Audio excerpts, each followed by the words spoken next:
Boa tarde, boa noite, bom dia, boa madrugada. Nós vamos aqui continuar o nosso café internacional da Universidade Estadual do Maranhão na sua 7ª edição, né? Então, se tem café, pandemia, via remota, tem conexão com novos saberes e novos sabores também, né? Mas, sobretudo, aí com uma ambiência de mundo. E é nesse contexto, então, é nesse sentido que eu tenho a alegria de receber a minha querida amiga, que também foi minha professora, e é professora minha de várias gerações para o mundo, a professora doutora Maria da Glória Costa de Souza Gonçalves Aquino, que é advogada, é professora adjunta do Departamento de Direito da Universidade Federal do Maranhão, é pós-doutora em Direitos Humanos, em Direitos Sociais, pelo Centro de Estudos Brasileiros da Universidade de Salamanca, é doutora em Políticas Públicas pela Universidade Federal do Maranhão, é doutorando em Direito Processual Civil pela Universidade também de Salamanca, é vice-presidente da Associação de Alunos Brasileiros da Universidade de Salamanca, é vice-presidente da Comissão de Conciliação, Mediação e Arbitragem da OAB Maranhão, é investigadora do Centro de Investigação em Justiça e Governação da Escola de Direito da Universidade do Minho, é pesquisadora, ela também tem impacto internacional com suas produções científicas, e eu tenho muita alegria de receber ela mais uma vez aqui na UEMA, uma vez presencial, agora na via remota, além de diversas atividades que nós já partilhamos juntos. Professora Maria da Glória Aquino, seja bem-vinda. A professora Maria da Glória... Sim, professor, pode... Ok, a professora Maria da Glória ministrará a conferência Peticionamento perante a Corte de Direitos Humanos. Agora sim, né, professora? Eu que dei um spoiler. Seja bem-vinda! Que alegria! Boa tarde, professor Tiago Alisson, boa tarde a todos, ao Ricardo Barros, que está fazendo a leitura através da linguagem de surdo-mudos. Boa tarde a todos aqui presentes. Agradeço a presença nesse dia de hoje, nessa quarta-feira. Eu acho que estamos com vários fusos horários também aqui a compartilhar, né, essa 7ª edição do Café Internacional, mas hoje eu vou compartilhar. O nosso café, ele é um café democrático, professor Tiago Alisson, e o senhor sabe que eu sou uma apreciadora de chá, então hoje vai ser uma mistura, café com chá. E nós iremos, claro, à tarde de hoje nós iremos falar sobre o peticionamento na Corte Internacional de Direitos Humanos. Eu, de antemão, eu já peço desculpas para vocês, mas quando foi baixar os slides, deu um pequeno errinho na questão do peticionamento perante a Corte de Direitos Humanos, mas nada que vá prejudicar a nossa apresentação de hoje.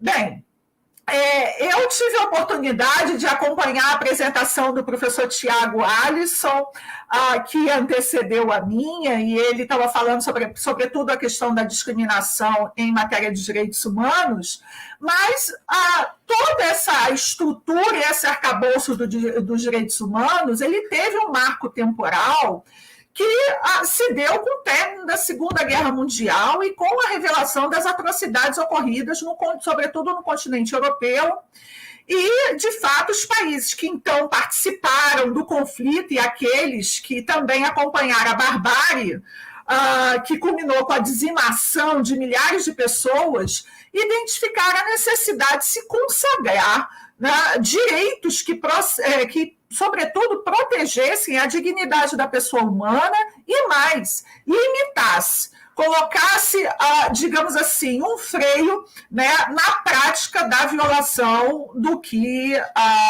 se reputa hoje direitos humanos, né? Então, vejam, os direitos humanos, eles têm o condão e são focados, sobretudo, na questão da vulnerabilidade e também nos excluídos do sistema. Né? E aí eu trago para você uns slides, ou para vocês uns slides, mencionando os principais casos que foram abordados na Corte Interamericana de Direitos Humanos, no caso brasileiro, que é, sobretudo, o caso José Pereira, né, a questão do Araguaia, a favela Brasília, a questão do menino emasculados, do Vladimir Herzog, que eu tive a possibilidade de acompanhar o julgamento, né, que foi em 2018, e, de fato, só foi publicada a sentença 1 ano depois. Mas o fato é que essa estrutura, esse arcabouço dos direitos humanos, né, ele tem, sobretudo, como pauta política a questão do direito internacional em proteção global, né, sendo regulado pela Organização das Nações Unidas, como vocês já sabem, e, de sobremaneira, ele está calcado em diversos documentos, convenções, tratados internacionais, alguns que são aplicáveis à América Latina, sobretudo ao Brasil, dada a sua ratificação, e outros documentos, sobretudo algumas convenções europeias, que não são aplicadas no âmbito latino-americano, mas tem uma abrangência forte no continente europeu. Bem, o pano de fundo dos direitos humanos é proteger, né, sobretudo, e dar efetiva aplicação. Quer dizer, quando se fala em direitos humanos, e sobretudo em peticionamento perante a Corte, e quando eu falo a Corte Internacional, eu não estou somente a me referir à Corte Interamericana, mas também à Comissão Interamericana de Direitos Humanos, porque o peticionamento ele inicia na Comissão Interamericana de Direitos Humanos, né? O propósito desse peticionamento, sobretudo, é dar efetividade aos direitos que são legalmente reconhecidos, né? Agora, quando se fala em direitos humanos, né, nós não podemos nos desvencilhar da ideia do direito internacional, porque o direito internacional ele é um direito essencialmente convencional, né, resultante de compromissos recíprocos dos Estados, mas ainda assim um direito imperfeito, na medida em que a violação das obrigações contratualmente assumidas pelos Estados só implica um controle e uma sanção jurisdicional se os próprios Estados consentirem com isso, né, os Estados envolvidos. Por isso, o problema de fundo na temática dos direitos humanos não é tanto de se identificar a violação aos direitos humanos, mas, sobretudo, de se proteger e lograr, assim, a sua efetiva aplicação, já que são internacionalmente reconhecidos, né? E aí eles vão sendo, a cada dia, né, se constituindo através de marcos históricos reputados densificados numa demonstração, que eu posso dizer, de vigor como ideologia. Ou seja, ele é pautado por uma agenda histórico-política, né? Agora, uma outra questão que eu gostaria de mencionar para os senhores é que, sendo os direitos humanos, liberdades e garantias fundamentais da pessoa humana que decorrem justamente da dignidade iminente e pela positivação que obrigam a todos esses Estados, membros da comunidade internacional, necessário, então, se torna, né, que sejam interpretados, que sejam aplicados de forma uniforme e universal, né? Embora alguns países contestem a universalidade dos direitos humanos, afirmando que os direitos eles devem ser vistos como culturalmente relativos e secundários relativamente aos padrões locais, né? Levando em consideração os aspectos consuetudinários e também tradicionais, né? Mas eu gostaria, além disso, de mencionar para os senhores que o grande documento, né, que marca esse movimento de internacionalização dos direitos humanos, ele se dá através da proclamação da Declaração Universal dos Direitos Humanos, que não se restringiu, aí sim, ao plano internacional, mas acabou por ser explicitado em diversos instrumentos internacionais, normalmente de âmbito internacional, como a Convenção Europeia dos Direitos do Homem, a Convenção Americana sobre os Direitos Humanos e a Carta Africana dos Direitos Humanos e dos Povos, conhecido como Carta de Banjul.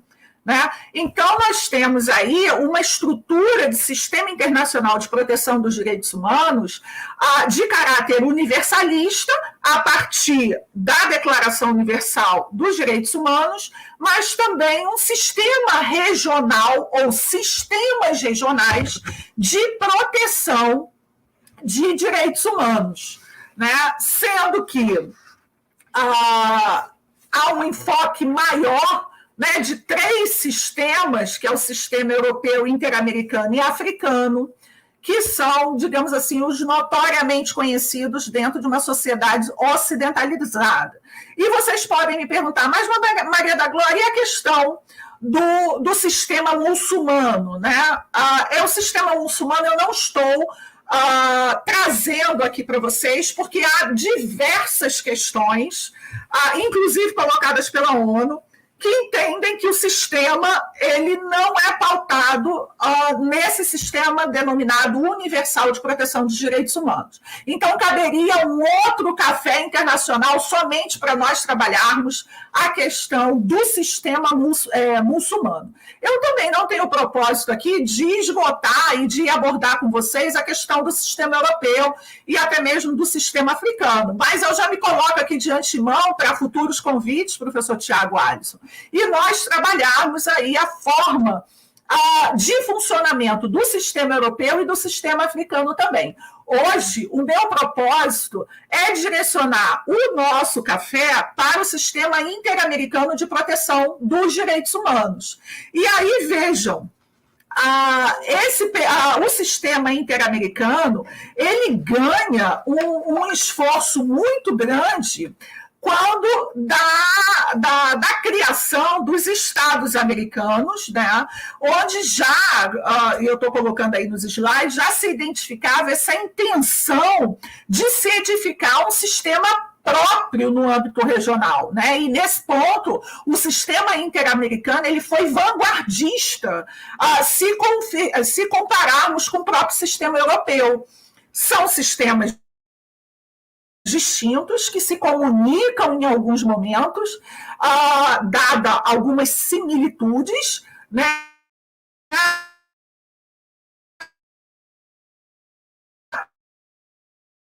Mas Alisson mencionou, e quando se fala em controle de convencionalidade no sistema europeu, o funcionamento desse controle de convencionalidade no continente europeu é completamente diferente se aplicarmos esse controle de convencionalidade dentro do sistema interamericano. Fazendo uma ressalva que o sistema de convencionalidade ele não é somente aplicado nem reconhecido dentro do sistema interamericano propriamente dito, ou seja, genuíno.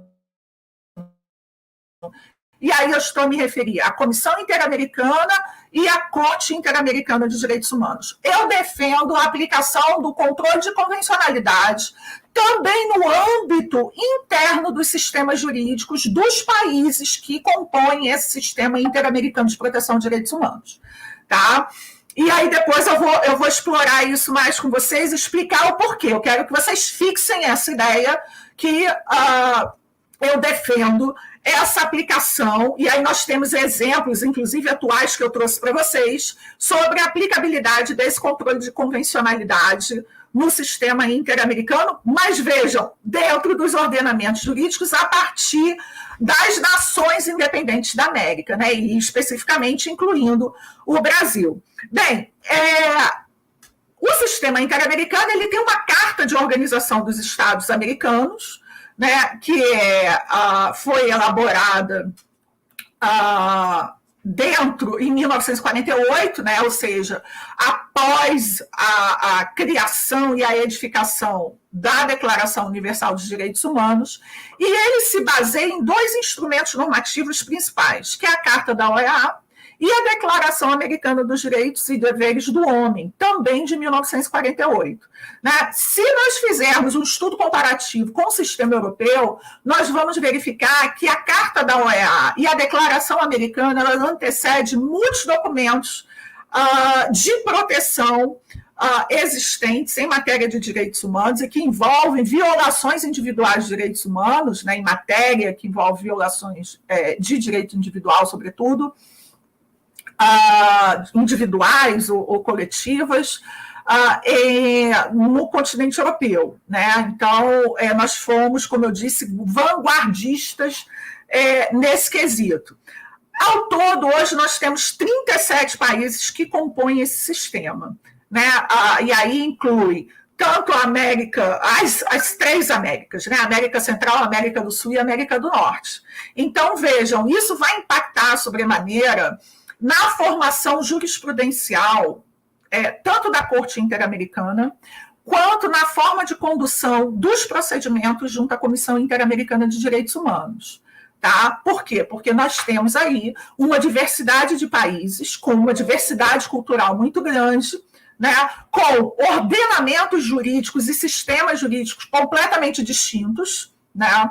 Que não se comunicam, mas que estão vinculados dentro de um sistema de proteção no âmbito interamericano. Né? Então, vejam, o marco temporal, né, desse sistema de proteção ele começa em 1948.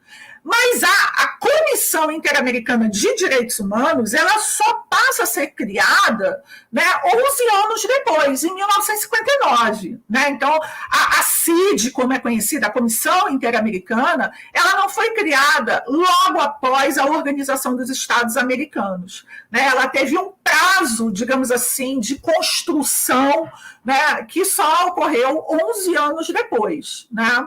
E nós tivemos um marco nesse sistema, que é o Protocolo de Buenos Aires, em 1967, e logo após a criação da Corte Interamericana de Direitos Humanos. E aí sim, a Corte, como o professor Tiago Alisson mencionou anteriormente, que tem uma incumbência, uma atribuição, uma competência jurisdicional, ela foi construída muito recente. Né? Então, nós estamos a falar aí, se computarmos aí, de um sistema de proteção de meio século. Né?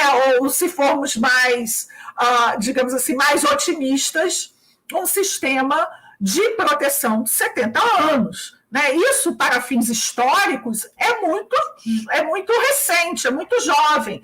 São situações, são instrumentos que ainda estão sendo, digamos assim, reformulados, melhorados, modernizados, porque nós não podemos esquecer que nós temos aí todo um movimento tecnológico que se intensificou, inclusive agora no período de Covid, e que impactou sobremaneira alguns julgados na Comissão Interamericana de Direitos Humanos, e quando eu falo em julgados, eu estou me referindo aos informes de soluções amistosas de conflitos na Comissão Interamericana pós-Covid, ou durante o período de crise pandêmica global. Né? Nós temos aí uma intensificação. E depois da criação da Corte Interamericana de Direitos Humanos, nós temos aí diversos outros documentos que o professor Tiago Alisson teve a oportunidade também de expor logo no final da apresentação dele, que vão regulamentar casos específicos ou vai criar um arcabouço normativo sobre questões específicas de direitos humanos. E aí nós temos a Convenção de Belém, que está uma proteção das mulheres, nós temos efetivamente uma proteção aos menores, nós temos diversos outros tratados que foram construídos e ratificados, inclusive pelo Brasil, pós-69. Bem, essa estrutura do Sistema de Proteção Regional Interamericano de Direitos Humanos, ela se concentra em dois grandes, ou digamos assim, dois grandes organismos, né? A Comissão Interamericana de Direitos Humanos, que está sediada em Washington, nos Estados Unidos, e a Corte Interamericana de Direitos Humanos, que está sediada em São José da Costa Rica, não menos, há uma referência aí constante ao Pacto de São José da Costa Rica. Eu já tive a oportunidade de estar nas duas, né, tanto na Corte Interamericana de Direitos Humanos e presenciar alguns julgamentos da Corte Interamericana, quanto da própria Comissão Interamericana de Direitos Humanos. E o funcionamento da Comissão e da Corte Interamericana são completamente distintos, né? Primeiro porque, como já foi mencionado, a Corte Interamericana ela tem essa incumbência ou uma atribuição jurisdicional, enquanto que a comissão, para além dos relatórios e as recomendações, ela vai ganhar um papel importante, um protagonismo muito importante, por proceder com as conciliações e publicar os informes de soluções de conflitos ou de soluções amistosas de conflitos individuais em matéria de direitos humanos. E isso vai dar um protagonismo, uma importância muito grande à Comissão Interamericana. Bem, então, tanto a Comissão quanto a Corte Interamericana, eles são órgãos especializados, né, no sentido de supervisionar esses acordos, que são firmados pelos Estados membros da Organização dos Estados Americanos.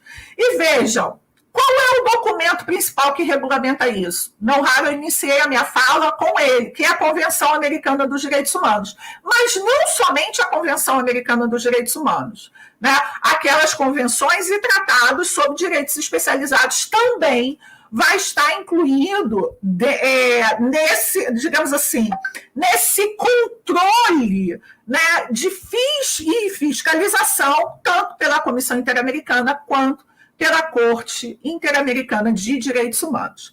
Mas vejam, a Comissão Interamericana de Direitos Humanos, ela vem a se colocar como o primeiro órgão especializado na promoção e proteção dos direitos humanos na OEA.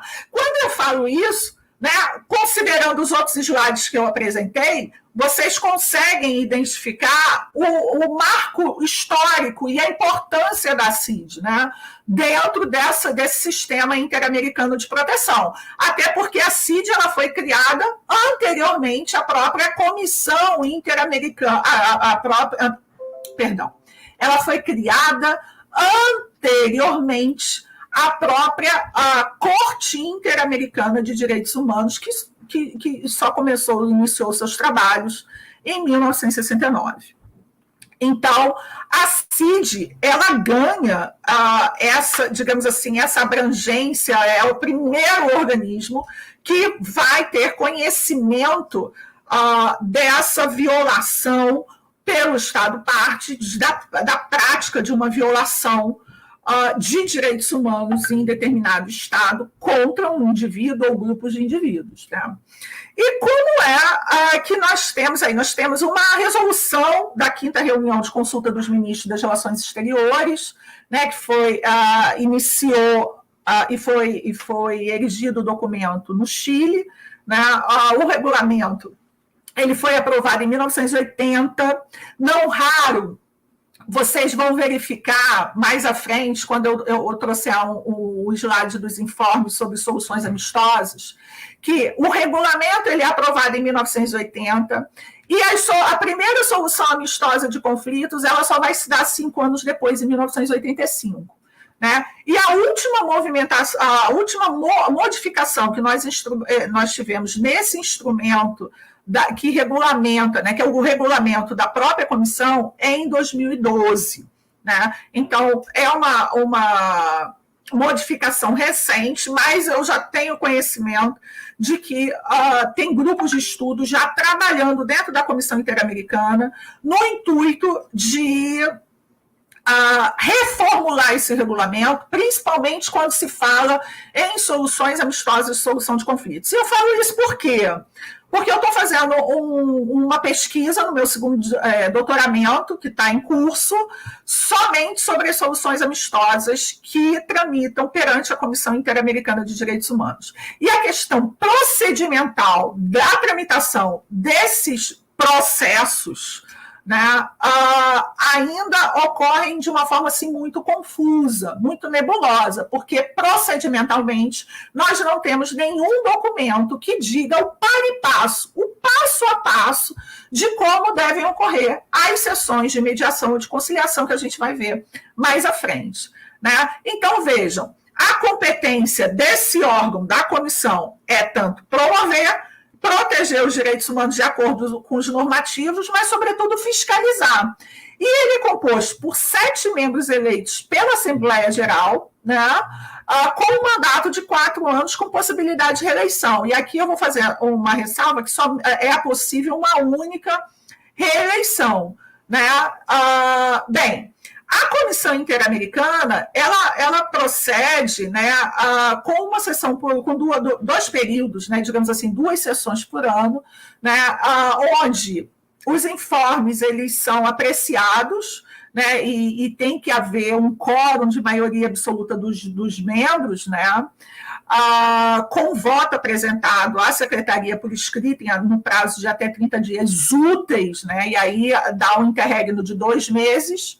E os idiomas aplicados, né, ou utilizados junto à Comissão Interamericana é o espanhol, inglês, francês e português. E aí vocês vão me perguntar por que, Maria da Glória, há essa diversidade de idiomas dentro dessa estrutura? Exatamente porque nós temos países como o Canadá, por exemplo, em que você tem a utilização do inglês e do francês. Você tem o caso do Brasil, em que o idioma nacional é o português, e a maioria dos países da América Central e países latino-americanos, né, em que há uma predominância do espanhol. Então, qualquer desses idiomas pode ser, digamos assim, utilizado perante a Comissão Interamericana de Direitos Humanos. Bem, qual é a atribuição da Comissão Interamericana de Direitos Humanos quando se fala em peticionamento junto à Corte Interamericana? E aí, vejam, chamo mais uma vez a atenção dos senhores. Eu não estou a me referir da Corte Interamericana, estou a me referir da comissão. Mas quando eu falo em peticionamento, eu não posso me eximir de trabalhar as funções da Comissão Interamericana, porque todos os casos que envolvem violação de direitos humanos, eles são direcionados primeiramente à Comissão Interamericana, né, que tem essa atribuição de receber as petições individuais e interestatais que contenham alegações que envolvem violações aos direitos humanos. Né? Além dessas atribuições, a comissão, a CID, ela procede às recomendações aos governos dos Estados-partes que compõem a OEA, né? Elas podem elaborar os relatórios e preparar estudos, dentre eles eu fiz menção aos informes sobre as soluções amistosas, e tem diversos outros estudos, recentemente, inclusive por conta da Covid, se vocês entrarem no site da Comissão Interamericana, vocês vão se deparar com vários documentos, desde como a OEA tem visto, e a própria CID tem trabalhado essa questão das populações vulneráveis diante da crise pandêmica global, até relatórios sobre as soluções amistosas, ou sobre direitos das crianças e adolescentes idosos para acesso à internet, às tecnologias de informação. Né? Então, são muitos esses estudos, com uma diversidade temática muito grande desenvolvida pela CID. Né? A outra questão que a CID ela pode proceder é a solicitação aos governos, sobretudo aqueles estados que vieram a violar direitos humanos, sobre as medidas que estão sendo adotadas, normalmente daquelas decorrentes dos relatórios, porque aí, quando se fala em solicitação de informações, tem um caráter de fiscalização a ser desempenhado pela própria Comissão Interamericana a partir dos relatórios que os Estados partes se submetem, né, ao estabelecimento de algumas providências no âmbito do ordenamento jurídico interno ou no âmbito do próprio Estado, a envolver implementação de políticas públicas. E aí o caso da Maria da Penha é um caso célebre, porque ele foi resolvido no âmbito da CID, da Comissão Interamericana de Direitos Humanos, mas que envolveu diversas obrigações a serem cumpridas pelo Brasil, no caso, especificamente, dentre elas, a criação de normativo específico. Então, a própria Lei Maria da Penha, ela não foi uma criação de base, quando eu digo da base da sociedade, né? Ela foi uma imposição da Comissão Interamericana na solução amistosa de conflitos que foi pactuada justamente com a Maria da Penha. Né? Então, a criação de legislativos, o estabelecimento de políticas públicas de combate, no caso aí que eu estou mencionando da Maria da Penha, de combate à violência contra as mulheres, né? São as informações que podem ser solicitadas pela CID para identificar o que esses Estados partes que são violadores de direitos humanos, eles estão procedendo, qual o plano de governo deles, no que tange à implementação de políticas, né, de modo a evitar ou a continuidade da violação do direito, ou que esse direito seja cometido novamente contra esses indivíduos ou grupos de indivíduos. Né? E a outra atribuição, que é uma atribuição administrativa, é a submissão de relatório anual à Assembleia Geral da Organização dos Estados Americanos. Né? Bem, a competência, então, da Comissão Interamericana de Direitos Humanos, ela tem aí uma dupla, que eu estou colocando, atribuição, né? Ou seja, ela abarca os Estados partes da Convenção Americana e os Estados-membros da Organização dos Estados Americanos. Vocês vão me perguntar, mas, Maria da Glória, qual é essa diferença? É que existem alguns países que ratificaram a Convenção Americana, mas não fazem parte da Organização dos Estados Americanos. E temos países que fazem parte da OEA, mas que não ratificaram a Convenção Americana de 1967. Né? Mas a CID, ela abrange, ela tem abrangência, ela tem uma competência para todos esses países. Uma outra questão é com relação à legitimidade do peticionamento, né? Porque quando se fala em peticionamento junto à Comissão Interamericana, nós temos que ter em mente que esse peticionamento eles denominam como petição individual, né? Em que pese não ser um ato personalíssimo. Né? Por quê? Porque no sistema interamericano, qualquer pessoa, ou grupo de pessoas, ou entidade não governamental, desde que legalmente reconhecida em um ou mais Estados-membros da organização, tem legitimidade para denunciar supostas violações dos direitos humanos reconhecidos e, assim, exercer o seu direito de petição. Né? Esse direito de petição ele está previsto no artigo 23, né, do regulamento da CID. Ele não é um ato personalíssimo e esse direito de peticionamento, né, encontra também resguardo, né, e junto ao artigo 45 do Pacto de São José da Costa Rica, né, que com esse artigo 45, ele permite a representação processual por advogado ou qualquer outra pessoa, desde que conste a designação no petitório inicial, ou seja, na petição inicial. Né? Por outro lado, o próprio artigo 45, ele institui a legitimidade, e que essa legitimidade processual, ela não se restringe à pessoa física, né? Na medida em que possibilita que qualquer Estado-membro pertença à OEA ou que tenha ratificado a Convenção Americana, a legitimidade de promover denúncias ou queixas de violação aos direitos humanos, né? Contanto que atenda ao cumprimento da condição de reconhecimento prévio da competência da Comissão Interamericana de Direitos Humanos, né? Ou seja, há essa necessidade do reconhecimento da atribuição da comissão dentro desse sistema do Sistema Interamericano de Proteção, através da instrumentalização do direito de petição. Bem, além disso, a CID ela exerce uma atribuição sobre todos esses Estados-membros que compõem a OEA no que tange à proteção de direitos consagrados na Convenção Americana de Direitos Humanos, né?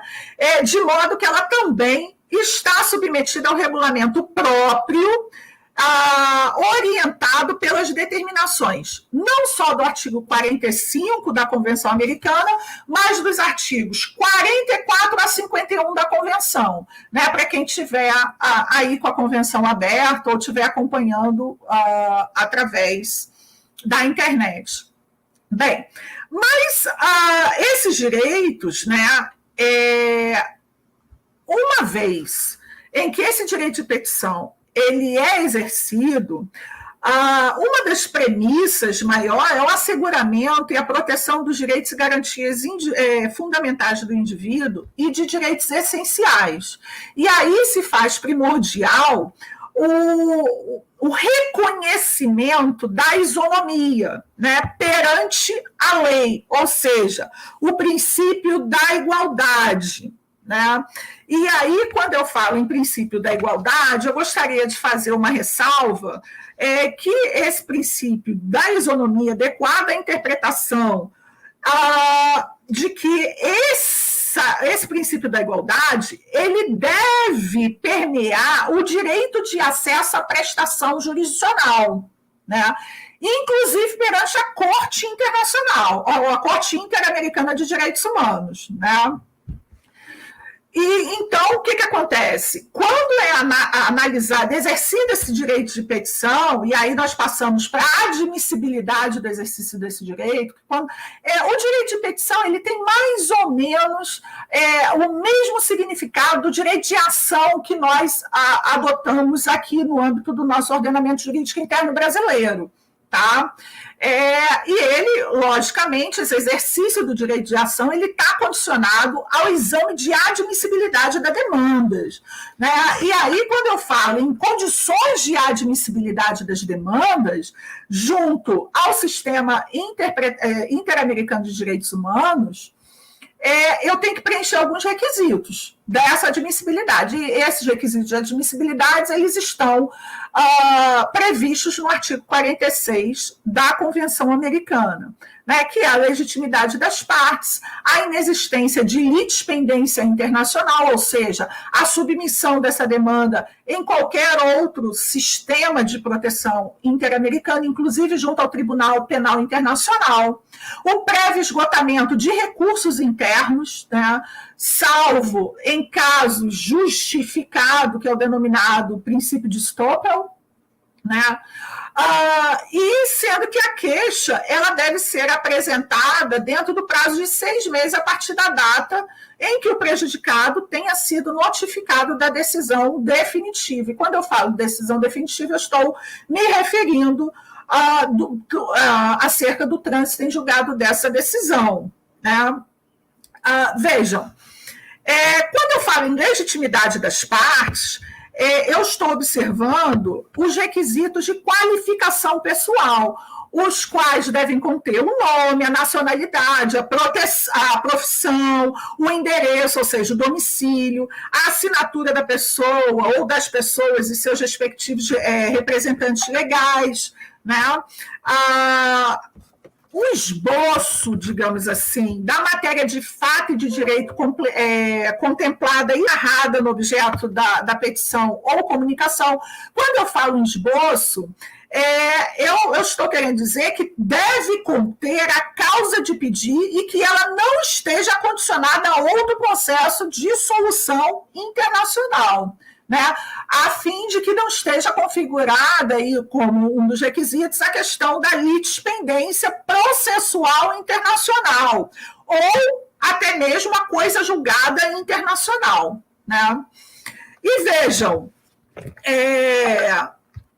quando é que se dá esse trânsito em julgado da decisão, né, ou da notificação da decisão definitiva? A partir do ato de comunicação ao presumido prejudicado através de notificação pessoal. Então, é importante vocês terem isso em mente, que não basta somente a publicação da decisão definitiva no diário oficial, né? Há necessidade de se estabeleceu de se concluir o ato de comunicação àquela pessoa ou aquele grupo de pessoas que tiveram seus direitos violados e que estão discutindo essa matéria no âmbito jurisdicional de seus estados, né? A outra questão que diz respeito ao esgotamento dos recursos, né, da jurisdição interna e sobretudo, a delimitação do marco temporal do controle do sistema nacional, né, ele vai caracterizar o fumo bonis iuris, ou seja, a fumaça do bom direito, o que significa dizer que não serão admitidas petições manifestamente infundadas. Então, onde é que está o requisito do fumo bonis iuris dentro da Convenção Interamericana? Né? Onde é que ele está previsto? No artigo 47. Né? Bem, uma vez preenchidos esses requisitos de admissibilidade, né, e a denúncia sendo aceita, ela tem que ser aceita por pelo menos 5 membros, né, nós já temos aí uma demanda em trâmite, né, sendo reconhecida pela Comissão Interamericana de Direitos Humanos. Né. Um dos pressupostos que seja uma maior discussão, digamos assim, no sistema regional interamericano, a englobar tanto a Comissão Interamericana quanto a Corte Interamericana, é aquele que exige a necessidade do esgotamento das vias recursais, né, internas, justamente pela natureza subsidiária do sistema de proteção em relação ao sistema nacional, né, e fazendo necessário que todos os recursos jurisdicional no âmbito interno sejam esgotados. Aí vem uma outra questão que eu reputo importante, né? E não é somente uma, são duas.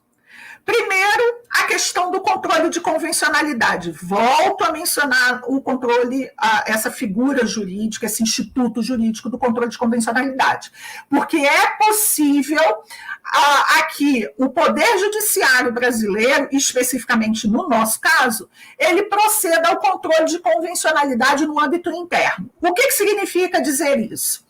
Que o juiz, até o próprio juízo de base, juízo de primeiro grau jurisdicional, ele pode reconhecer uma convenção ou tratado internacional, principalmente se ele tiver reconhecido no âmbito do direito do nosso ordenamento jurídico interno. Né? Então, vejam, o controle de convencionalidade, eu defendo, que ele possa ocorrer já num juízo de primeiro grau. Não é comum isso ocorrer, mas não é comum, seja por conta de desconhecimento dos magistrados, falta de capacitação deles para ter conhecimento dessas convenções e tratados internacionais. E aí vocês vão me perguntar, mas Maria da Glória, nos concursos públicos caem direito internacional público? De fato caem, né? Mas não é comum os magistrados, principalmente que atuam junto ao primeiro grau jurisdicional, fazerem menção a essas convenções e tratados internacionais, né? E isso, a meu ver, ela acaba sendo um próprio impeditivo de acesso, a meu ver, para a utilização do próprio sistema interamericano através da Comissão Interamericana. Tá? E por quê? Porque se tem que se esgotar todas as vias recursais sem fazer menção à convenção ou ao tratado internacional, você chega à Comissão Interamericana basicamente cru, né? Ou basicamente sem fazer menção a que dispositivo foi violado de direitos humanos. Né? Então, aí a gente tem, digamos assim, um grande abismo entre a discussão do que são os direitos fundamentais e os direitos humanos. Então, no âmbito do ordenamento jurídico interno, a gente acaba se atendo a uma violação de direito fundamental, enquanto que, ao se socorrer do sistema interamericano de direitos humanos, né, ao exercer o seu direito de petição, você tem que fazer a vinculação, o link, né, para utilizar um estrangeirismo, do direito humano que foi violado. Uma outra questão, que além do controle de convencionalidade, que eu gostaria de mencionar com relação ao requisito de admissibilidade, são as exceções ao preenchimento desses requisitos de admissibilidade do petitório, sem que haja o esgotamento das vias recursais internas, né? São as hipóteses tratadas no artigo 46.2 da Convenção Americana dos Direitos Humanos, e que aqui eu estou mencionando no slide como sendo o princípio de Stoppel, que é a inexistência do devido processo legal na legislação interna do Estado-membro, ou seja, a ausência de remédios processuais capazes de salvaguardar o direito violado no âmbito jurisdicional interno, que não é o caso do Brasil, porque nós temos writs constitucionais bem delimitados que podem ser utilizados no âmbito interno, no intuito de salvaguardar esses direitos fundamentais, humanos e fundamentais. A segunda previsão do artigo 46.2 é a não permissão ao presumido prejudicado ao direito de acesso ao sistema de proteção de jurisdição interna, ou seja, não se ter acesso ao poder judiciário, né? E aí nós temos efetivamente o artigo 5º, o caput do artigo 5º, que permite esse acesso ao Poder Judiciário e, mais do que isso, ao próprio sistema de justiça. E, quando ocorrer, demora injustificada na decisão e, portanto, ensejando a violação ao princípio da duração razoável do processo. Bem, aqui cabe muita coisa, cabe muita indagação, né, sobre o tempo de duração processual, até porque nós sabemos, aí os relatórios de Justiça em Números demonstram isso, nós estamos dentro de uma realidade aí de mais de 80 milhões de processos, eu ouso falar mais de 80 milhões de processos, porque nós estamos num período de pandemia em que há um represamento do acesso ao judiciário por conta do próprio isolamento social, e que isso acaba por provocar uma demora, não injustificada, mas uma demora, a se ter uma decisão sobre violações de direitos humanos. Né? E eu venho alertando isso nas minhas palestras, que nós estamos com diversas situações, não só aqui no Brasil, todas as Américas, que importam em violações de direitos humanos e sujeitos em situações de vulnerabilidade que estão tendo seu silêncio ecoado diante de tanta violação aos seus direitos. Né? Bem, uma outra questão que eu gostaria de mencionar para vocês é a questão do contraditório, que é uma premissa fundamental dentro da CID, né, para verificar se subsistem esses motivos ao exercício do direito de petição ou se existe essa violação do direito humano, né, que se dá através das informações solicitadas pelo governo.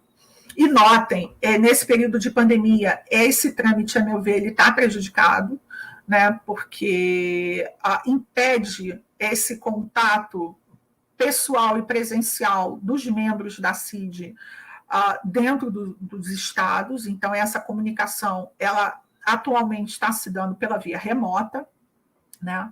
E verificados que não existem os motivos, esse expediente, ou seja, essa petição, ela passa a ser arquivada. Existindo os motivos, a comissão, então, passa ao exame, né, ao exame de mérito, e não ao exame de admissibilidade, porque é exatamente que ele já foi ultrapassado. E aí, sim, se inicia o processo instrutório dentro da Comissão Interamericana de Direitos Humanos.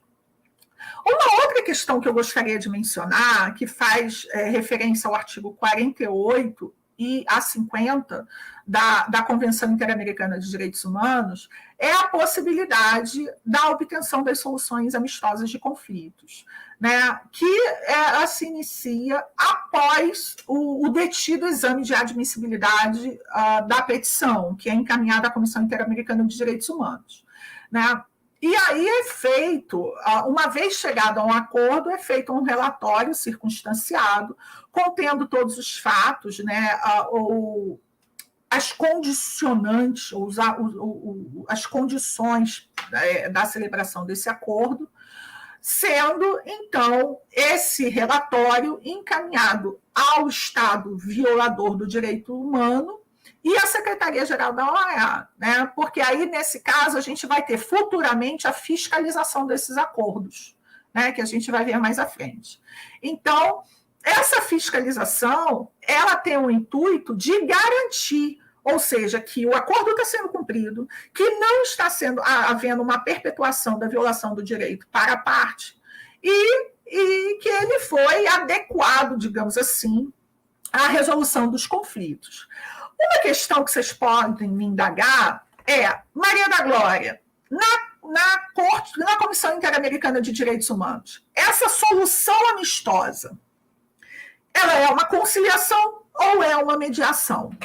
E aí eu vou falar para vocês um dos principais gargalos que nós temos na CID.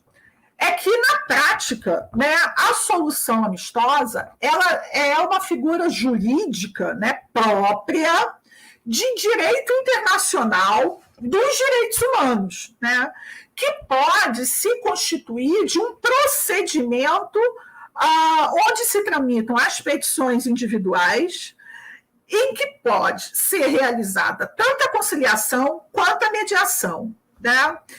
E incluído um procedimento, digamos, misto, né, que envolva as figuras tanto da conciliação quanto da mediação.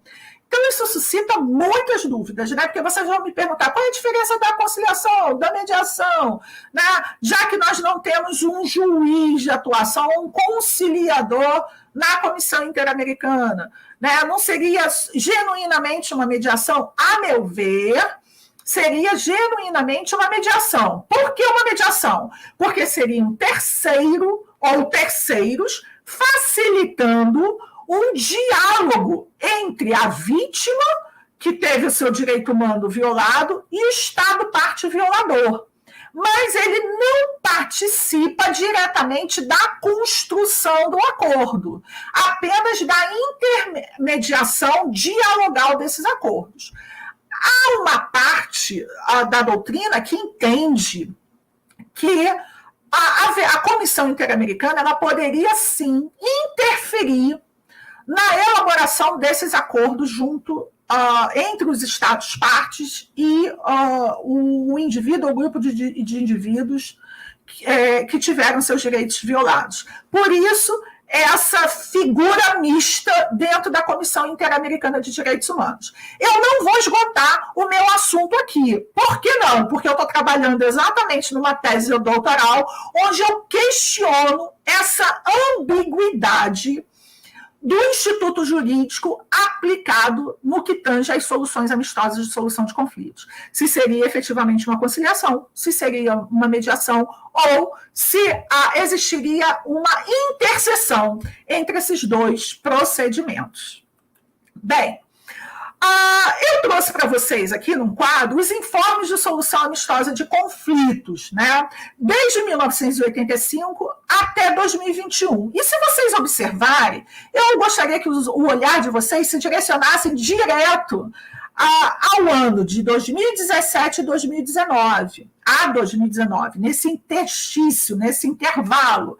Né? Porque se vocês verificarem, nós temos aí 25 informes de solução de conflitos homologados nesse período, nesse triênio, né, de 2017, 2018 e 2019. E, pasmem, o mesmo quantitativo de homologação de acordos obtido em 2020 durante a pandemia, em que a própria Comissão Interamericana de Direitos Humanos não estava a funcionar, quer dizer, não só a Comissão Interamericana, né? O mundo parou por conta da pandemia, e chama a atenção a obtenção desses informes, da homologação desses informes, o que nos leva a indagar o seguinte: como é que foi feita, ou foram feitas esses acordos, né, essas mediações, né, pela via virtual? Se foi pela via virtual, como nós estamos aqui, diversos questionamentos cabem também, né? Porque imagina, nós estamos falando dentro de uma realidade das Américas, 3 Américas grandes, com históricos de desigualdade social, econômica, política, né, onde nem todos têm acesso à internet, né, principalmente aquelas pessoas que têm seus direitos humanos violados, né, diversos casos envolvendo indígenas que não têm acesso, como eu digo, à tecnologia de informação, né, às plataformas, acesso à internet mesmo, acesso básico. E nós temos aí 25 informes só no período de 2020, só no ano de 2020. E, pasmem, 12 informes em 2021. Né? Então, assim, digamos que a CID, ela bateu seu recorde, tendo aí, em plena pandemia, 37 informes de solução amistosa de conflitos, o que, no mínimo, nos faz indagar e questionar como esses acordos foram homologados, ou a forma procedimental que foi observada ou não sobre esses informes. E, vejam, a análise detida do que foi pactuado dentro desses informes. Bem, além disso, há a possibilidade de, dada a natureza emergencial da violação, de serem fixadas medidas cautelares pela Comissão Interamericana de Direitos Humanos, né, que tem como premissa, né, evitar ou prevenir danos irreparáveis às pessoas, especificamente nos casos que são levados ou submetidos à própria CID. Né? Além disso, há a possibilidade, observando o princípio do contraditório e da ampla defesa, a possibilidade dos Estados-partes entrarem com pedido de revogação dessas liminares, digamos assim. Né? Então, essa medida cautelar, ela fica condicionada à observância do princípio da ampla defesa e do contraditório. Bem, uma vez esgotada a fase de conciliação e não sendo obtido o acordo, tá? Porque ele não é obrigatório, se inicia a fase instrutória, digamos assim, né? Ou uma fase denominada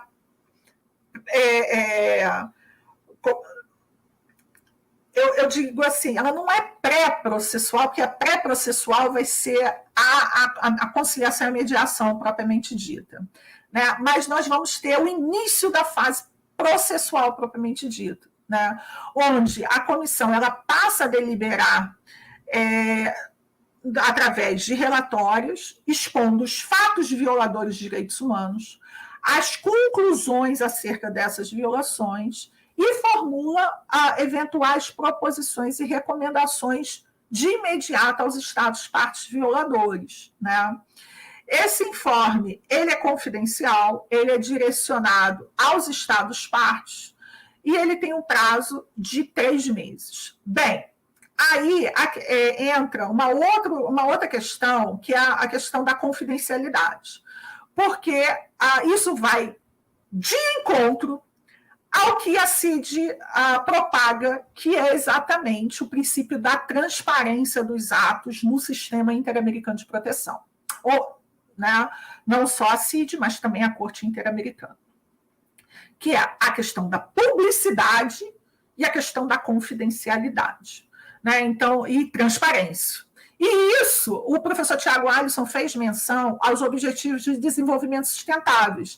Se vocês observarem, tem a meta 16, que também é aplicada à CID, né? Ou melhor, ao sistema interamericano como um todo, né? Não só a CID, mas a Corte Interamericana de Direitos Humanos. E o que está sendo feito para se dar a devida transparência aos atos e aos procedimentos praticados por esses organismos internacionais, no sentido de conferir a devida segurança jurídica na tramitação desses casos que envolvem violação a direitos humanos, né? São questões que não estão sendo colocadas às claras e que suscitam muitos debates aí no nosso futuro próximo, né? Uma outra questão é que, não obtido o acordo e sendo identificada a violação dos direitos humanos, é feito esse caso, passa a ser encaminhado para a Corte Interamericana de Direitos Humanos, né? Bem, além disso, a Comissão Interamericana ela poderá ainda, digamos assim, encaminhar um segundo informe, caso haja um eventual descumprimento do primeiro informe do Estado parte. Por isso que eu disse lá no slide anterior que se não houver o descumprimento, mas ainda permanecer a violação de direitos humanos, cabe aqui o direcionamento direto à Corte Interamericana. Tá? Havendo descumprimento do primeiro informe, né, e a ausência de uma ação judicial perante a Corte, né, há possibilidade ainda da elaboração desse segundo informe da Comissão Interamericana de Direitos Humanos, tá? Enquanto o processo estiver lá tramitando. Bem, qual é a natureza jurídica desses informes, né? O primeiro informe, ele tem um caráter provisório, não vinculante, ou seja, as deliberações desse primeiro informe não têm uma eficácia, digamos assim, executiva sobre os Estados-partes.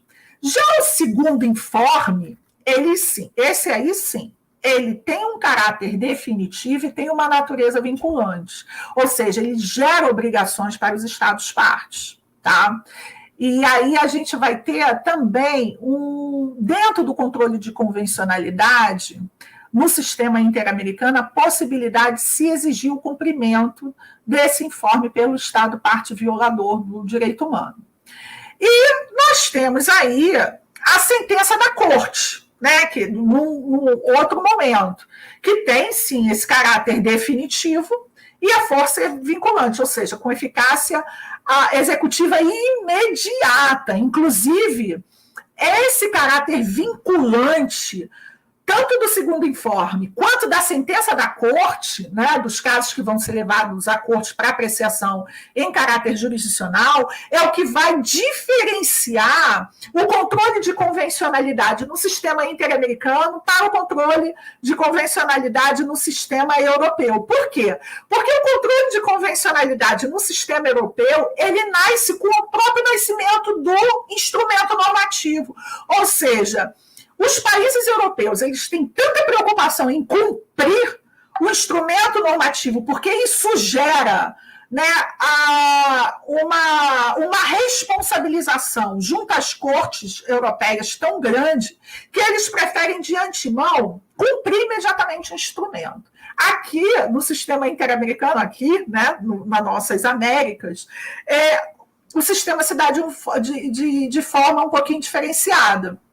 Por quê? Nós não temos por hábito citar as convenções e os instrumentos normativos, tratados internacionais. Esses informes, eles implicam numa efetiva violação ao direito humano, né? E ele tem eficácia executiva imediata somente após o recebimento do segundo informe ou com a publicação da sentença da Corte. Né? Há quem diga que o controle de convencionalidade no sistema interamericano ele tem um caráter muito mais coercitivo do que no sistema europeu de proteção de direitos humanos, né? Que ele tem um caráter muito mais interpretativo, o controle de convencionalidade, em que pese essa interpretação ela ser feita de uma forma muito mais detalhada, de uma forma muito mais envolvendo uma segurança muito maior. A nossa segurança, a meu ver, eu vejo já num processo de execução, ou seja, de que aquela decisão proferida pela Corte Interamericana ou o informe da comissão, eles vão ter como eu disse, essa eficácia executiva, a possibilidade de ser cobrado dentro do sistema interamericano de direitos humanos. Bem, aqui nós temos alguns países, né, que descumpriram direitos humanos, são violadores de direitos humanos. O país que consta como o maior violador é o Equador, né, atualmente, e que estão em cumprimento de recomendações da CID. E aqui, quando eu falo Equador, de casos que já foram apreciados pela CID, tá? Porque nós temos, se nós formos analisar, nós temos outros países, digamos, considerados mais violadores de direitos humanos no nosso sistema interamericano de direitos humanos. Né? É o caso da Venezuela, por exemplo. Mas o país que mais está em fase de cumprimento de recomendações passa a ser o Equador, seguido da Guatemala e do Peru. Né? Não, seria que do Peru, porque aí depois vem a Colômbia e o Brasil. Bem, se emitido o segundo informe ou não emitido o segundo informe da Comissão Interamericana e exercido o direito, né, de petição junto à Corte, ou seja, o direcionamento daquele caso junto à Corte Interamericana, nós já vamos ter aí uma situação de violação sendo submetida à Corte Interamericana de Direitos Humanos. E os idiomas são os mesmos, né? É um órgão autônomo e que vai interpretar a Convenção Interamericana de Direitos Humanos em casos que envolvam a violação. Né? Como eu disse, a Corte ela só foi criada em 1979, a sua sede fica em São José da Costa Rica, e ela tem uma dupla competência, que é a competência consultiva e a competência contenciosa. Né? A Corte Interamericana, além disso, ela vai exercer um controle, como eu disse, um controle de convencionalidade muito acirrado, né? Ela vai reconhecer a situação para identificar se o caso que envolve violação de direitos humanos está previsto na Convenção Americana de Direitos Humanos. E eu trouxe aqui uma observação de que o primeiro caso em que houve o reconhecimento da jurisdição contenciosa pelo Brasil foi em 1998 somente, ou seja, muito recente, né, que se reconheceu esse caráter de atuação jurisdicional contenciosa pelo Brasil no exercício da Corte Interamericana de Direitos Humanos. Eu digo recente se comparada à data de criação da Corte Interamericana em 1979. Né? A Corte Interamericana de Direitos Humanos ela é formada por 7 juízes, né, com mandato de 6 anos, também sendo permitida uma reeleição, ou seja, esses juízes aí, eles só podem permanecer durante 12 anos. Né? Há ainda a figura do juiz ad hoc, que tem um caráter de consultor, é como se fosse um auxiliar, né, dentro da corte. A Corte Interamericana, ela procede a sessões ordinárias e extraordinárias, e ela tem um quórum de deliberação de 5 juízes, o que confere aí um caráter de maioria absoluta do quórum para a deliberação dos casos que são submetidos junto à CID, perdão, à Corte, né, que também é CID. Né? Aqui eu trouxe para vocês uma situação interessante, que é a atual composição da Corte. Né? Hoje, a Corte ela não tem nenhum representante do Brasil. Nós temos da Jamaica, Panamá, Colômbia, Peru, México, né, e o Chile, mas não temos nenhum representante brasileiro. Nós só tivemos uma atuação de um juiz na Corte Internacional, na Corte Internacional de Justiça, né, que foi o Antônio Augusto Cansado de Trindade, que tem diversos livros sobre direito dos humanos. Né? Tivemos o caso do Roberto Figueiredo Caldas, que foi um juiz que renunciou depois de terem sido propagadas algumas situações de caso envolvendo violência doméstica e de assédio sexual em 2013, mas ele atuou de 2013 a 2018. E a Flávia Piovesan, que ela não atua na corte, mas ela é uma comissária da CID, né? E ela vai ter o seu mandato agora expirado, agora esse mês de dezembro de 2021. Né?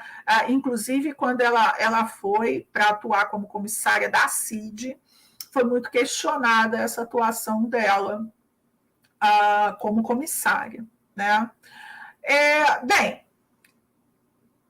quando se fala em Corte Interamericana de Direitos Humanos, né, os idiomas permanecem os mesmos, há uma representação dos estados, né, através dos agentes principais e assistentes. Como é que se dá isso? Né? Vão me perguntar, Maria da Glória, como é que se dá essa representação dos estados?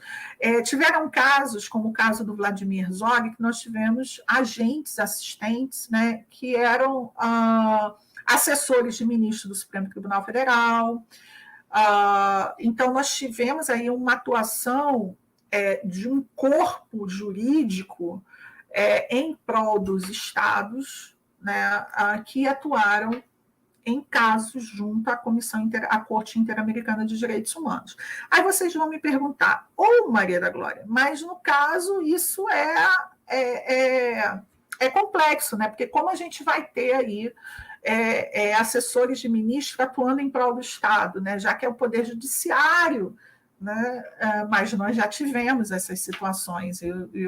Como eu digo, eu sou a favor da ciência, então a gente tem que questionar essas atuações. Né?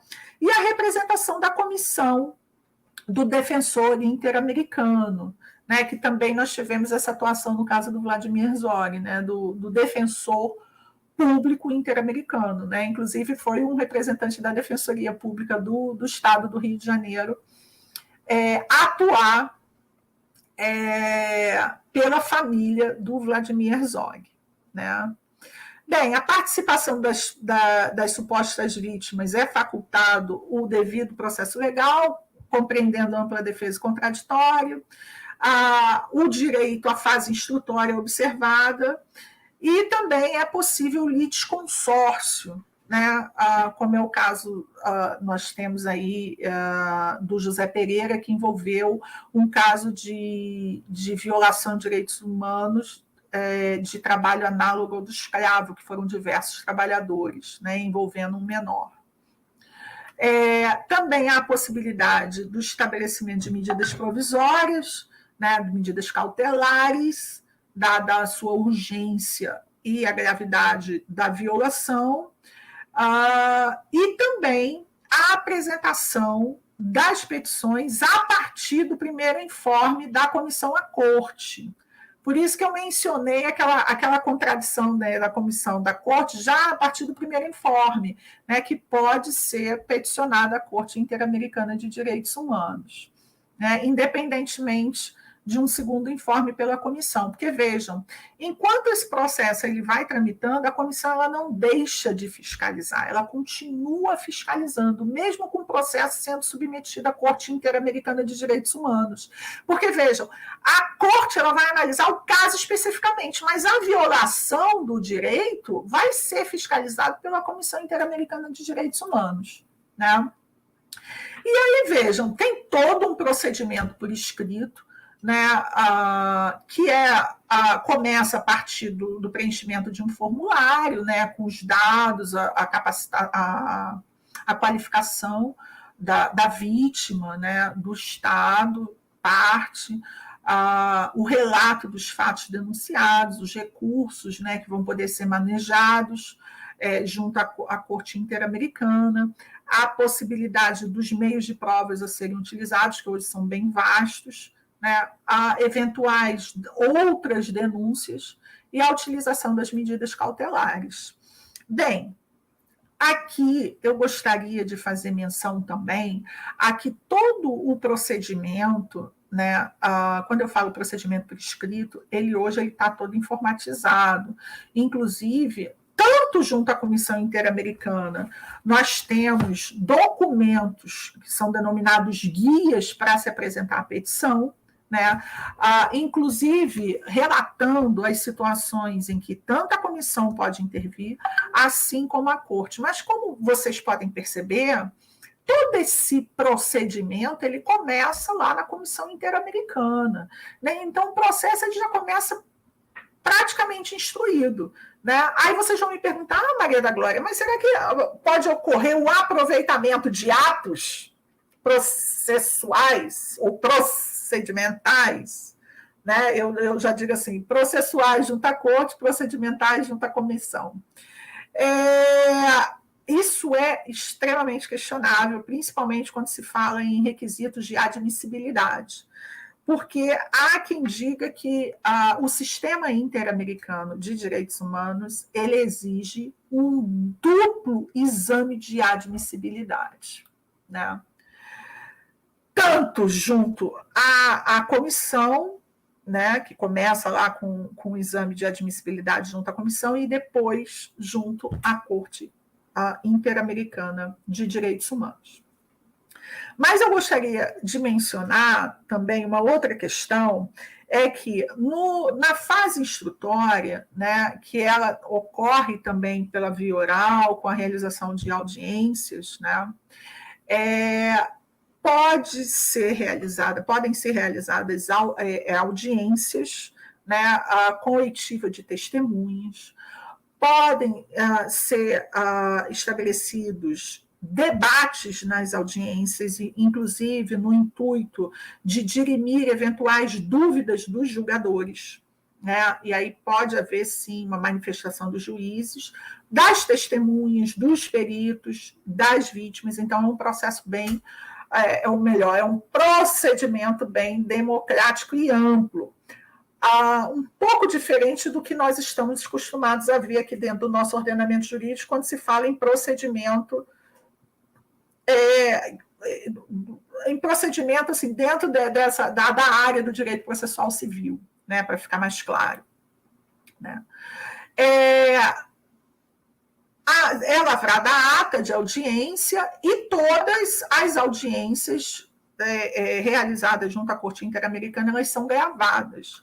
Dependendo da repercussão do caso, e aí eu cito mais uma vez o caso do Vladimir Herzog, que eu pude acompanhar todas as audiências, eles colocaram até telão, né, tanto no Instituto Interamericano, botaram na Corte, o Instituto Interamericano que fica próximo da Corte Interamericana, porque eram muitas pessoas interessadas naquele julgamento, né? Eles botaram na própria biblioteca da Corte Interamericana um acesso para que todos participassem, né, daquelas audiências, presenciassem, assistissem às audiências, né? E ela foi gravada, né? A outra questão da produção de provas é que ela precisa ser aceita, né? Então há uma aceitação ou não da prova a ser sugestionada, né, a possibilidade da realização de diligências probatórias de ofício sem a necessária solicitação, requerimento da parte, né, que teve o seu direito violado. As provas incompletas ou inelegíveis, elas são descartadas, né, e esses gastos da prova, eles são todos suportados pela corte. Bem, a admissão da prova, então, ela já pode começar na própria Comissão Interamericana de Direitos Humanos, né, através daquelas diligências que a comissão ela faz junto aos Estados partes, né? E também há a possibilidade de produção da denominada prova excepcional, que no direito brasileiro não é admitido, né? Que é aquela prova obtida por força maior, né? Ou por decorrência de impedimento grave, ou fora do próprio procedimento, né? Ou que verse sobre fatos ocorridos após o ato citatório das partes. Então, como eu disse para vocês, esse procedimento, essa fase instrutória, ela é muito ampla, né? E a a Corte Interamericana, que também é CID, ela tem assim, um zelo muito grande com relação ao manejo dessa fase instrutória, né? Porque aí já é uma etapa jurisdicional propriamente dita. Essa prova incompleta, ela pode ainda ser apresentada pela corte, mas, veja, ela não vai ser considerada ou ela vai ser repetida, tá? Como eu disse, ou ela é descartada ou pode ser estabelecido um novo prazo para que haja completude da prova, né? Ou, se a nova prova não for apresentada, vai ser considerado como um requisito não cumprido e aí ela é descartada de fato, né? Mas existe essa liberalidade de uma produção, de uma completude dessa prova ou descarte, né? Ou a não consideração dela imediato ou logo em seguida a elaboração de uma prova em caráter excepcional, né? Bem, a partir daí, uma vez terminada ou findada a fase instrutória, a gente vai ter aí o julgamento da lide, né? O caso em que o mérito da causa vai ser analisado, né? E aí há situações em que pode ocorrer o encerramento antecipado desse caso submetido à Corte Interamericana, que é quando houver a desistência, um pedido de desistência, o próprio reconhecimento da violação pelo Estado parte, né? Ou se for obtida uma solução amistosa de conflitos, porque vejam, em que pese o caso ter sido encaminhado da Comissão Interamericana para a Corte Interamericana, eu disse para os senhores que a comissão ela continua passo a passo acompanhando os casos de violação. E nada impede que sejam feitos acordos, reuniões, no intuito de se chegar a uma autocomposição daquele litígio. Tá? Se não for obtido, evidentemente, vai se passar o prosseguimento do exame do mérito causae, né?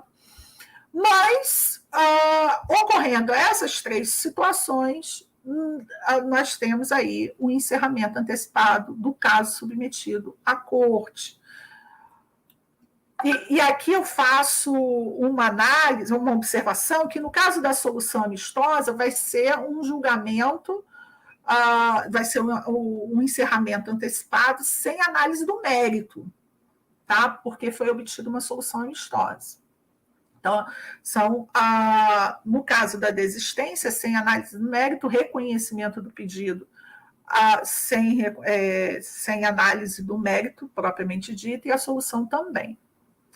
Bem, Encerramento antecipado, né? Então, nós temos aí o pedido de desistência. A pessoa notifica a corte, né, de que ela está formulando esse pedido de desistência. Ela ouve todos os intervenientes, né, e aí ela vai decidir, diante desse pedido de desistência, se ele tem procedência ou se vão incidir efeitos jurídicos sobre essa desistência, esse pedido de desistência. Porque, notem, nós estamos a falar de violação de direitos humanos. E, logo no início, quando eu analisei com os senhores a atribuição da Corte Interamericana, eu disse que ela tem também não só uma natureza jurisdicional, ou seja, uma competência jurisdicional, mas também fiscalizadora, né? Então, ela pode sim, digamos, ela espraia, ela expande os seus efeitos, as suas atuações, diferentemente do que nós estamos acostumados no direito brasileiro, com análises de casos propriamente dito, né? Bem, o conteúdo das sentenças está previsto no artigo 65, né, que aí consta a qualificação também dos intervenientes, a relação dos atos de procedimento, determinação dos fatos, as decisões, os fundamentos, né, e com a decisão. Aqui eu queria fazer uma observação importante, porque nós temos aí, no caso das sentenças, a necessidade, né, de um lapso de tempo para o proferimento dessas sentenças. Então, vejam, se foi feita uma instrução sobre determinado caso na corte, e essa instrução se dá de forma presencial com o julgamento, os juízes, via de regra, eles têm um prazo de 1 ano para publicar a sentença. Então, a sentença ela nunca sai na mesma hora. Tá? Demora 1 ano, quiçá até mais. Né? Então, é um procedimento ainda muito, digamos assim, muito moroso, né, dentro do sistema interamericano. Né? Essas sentenças, elas são todas assinadas pelos juízes, hoje, por decorrência do uso da tecnologia. Também se dá a assinatura digital, né? E aí nós temos aí a comunicação dessas sentenças, efetivamente, né, com a assinatura de todos, o conhecimento, o ato de comunicação dessas sentenças que são depositadas junto ao arquivo da corte. O professor Tiago Alisson já está me sinalizando aqui para a questão do tempo, nós temos muitas situações ainda a tratar, mas nós sabemos que essas sentenças, né, elas passam a ter uma força vinculante também no ordenamento jurídico, né? E aí eu estou fazendo menção à questão da emenda constitucional número 5, que reconheceu que os tratados e convenções de direitos humanos, né, eles sejam aprovados pelo Congresso Nacional, com aprovação em 2 turnos, 3/5 dos votos dos seus membros, né? E, como eu disse, a Corte Interamericana, além da sua atribuição jurisdicional, ela tem um caráter consultivo, né, de interpretação, de dar a interpretação, ou seja, ela exerce uma hermenêutica jurídica no sentido de interpretar a Convenção, os outros tratados e os próprios regulamentos e leis internas da Corte Interamericana. Né? Bem, nós temos aí alguns casos vinculados ao Estado brasileiro na Corte Interamericana, que é o caso da Damião Ximenes Lopes, o Gilson Nogueira de Carvalho, em 2005, Sétimo Garibaldi, em 2007, os trabalhadores da Fazenda Brasil Verde, Cosme Rosa Genoveva, o caso do povo indígena do Chucuru, né, o próprio caso do Vladimir Herzog, em 2016, foi julgado em 2018, os empregados da fábrica de fogos, em 2018, né? E agora nós tivemos alguns casos emblemáticos, professor Tiago Alisson, eu gostaria de abordar isso rapidamente, que é o caso da Damião Ximenes Lopes, né, que houve o reconhecimento amplo e restrito do acesso ao sistema de proteção regional através do exercício do direito de petição, e aí quando eu falo reconhecimento amplo e restrito do acesso, é porque esse caso ainda não tinha sido esgotadas as vias recursais no âmbito brasileiro, né? O caso da guerrilha do Araguaia, que também ficou reconhecido, a questão do controle de convencionalidade vertical, né, das normas internas com as convenções e tratados internacionais, né, e que deu ensejo à criação da emenda constitucional número 45, e do Vladimir Herzog, que implementou uma novidade que foi a reparação no âmbito material e moral à família, com tratamento físico e psicológico à família do próprio Vladimir Herzog, né, que ficou anos sem saber se ele havia falecido ou não. Nós temos aí diversos casos também em etapa de supervisão de cumprimento de sentença, que estão sendo fiscalizados pela Corte Interamericana e também pela Comissão Interamericana, né?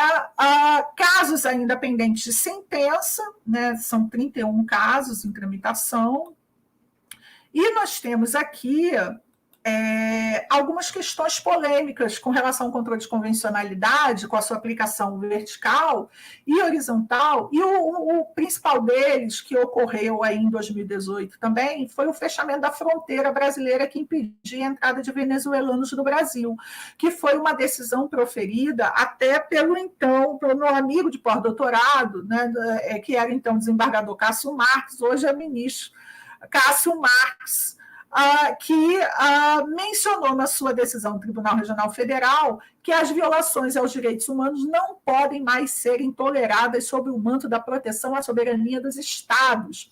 Eu me lembro que foi um grande marco essa decisão dele, exatamente porque ele trouxe à tona a Declaração Universal de Direitos Humanos no seu julgado, então exercendo aquele controle de convencionalidade vertical no âmbito do ordenamento jurídico interno.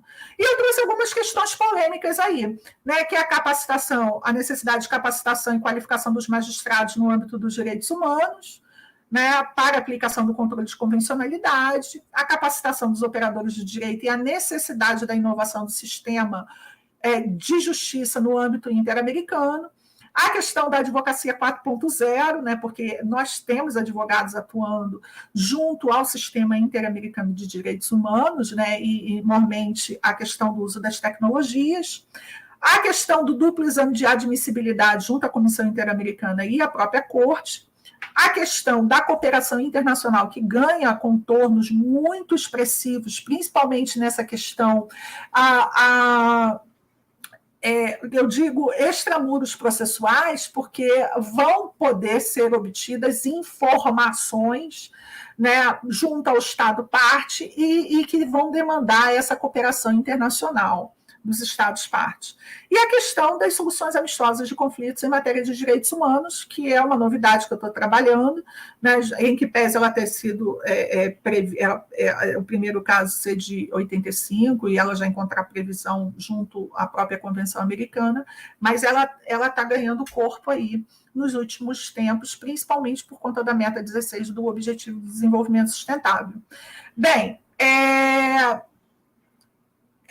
eu não gostaria de terminar sem mencionar a questão, como eu disse, da meta 16, né, que ela tem o objetivo de promover sociedades pacíficas e inclusivas para o desenvolvimento sustentável e proporcionar o acesso à justiça, primordialmente, né, diante da transparência de organismos, de instituições, nelas envolvidas a própria Comissão Interamericana e a Corte Interamericana de direitos humanos, né, dentro do sistema interamericano de direitos humanos.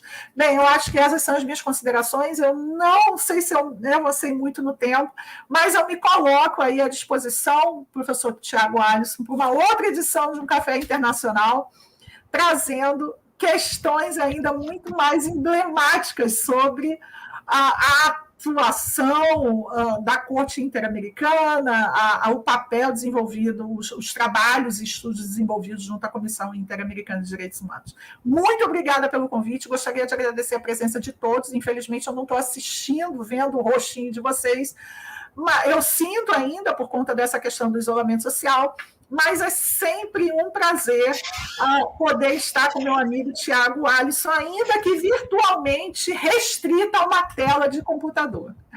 Obrigada. Foi fantástico, viu, professora Glória Aquino? Nós, assim, ultrapassamos um pouco o tempo, mas valeu tão a pena que nós temos aí um público cativo nos assistindo, e tenho certeza que eu também aprendi muito, muito mesmo, porque a gente sabe que é um conteúdo que não é ministrado, infelizmente, no âmbito da graduação costumeiramente, né? Algumas matrizes curriculares que avançam para justamente perceber que o plano da jurisdicionalidade internacional é comprometido também para a afirmação de direitos quando o nosso plano doméstico eventualmente resta inefetivo. Então, tenha certeza que a sua fala, além de técnica humana, é muito sensível para criar uma nova cultura, né? A cultura de paz que a gente, portanto, apregoa para o plano internacional. E para o curso de bacharelado em Relações Internacionais, esse café é muito importante, na medida que permite que essa conferência também forme para direitos humanos, né? Também eduque para o nunca mais. E a gente se perceba não em um contexto isolado, pelo contrário, em rede, né? Em rede. E, professora Glória, compreenda, a senhora já se colocou à disposição. A UEMA já deseja.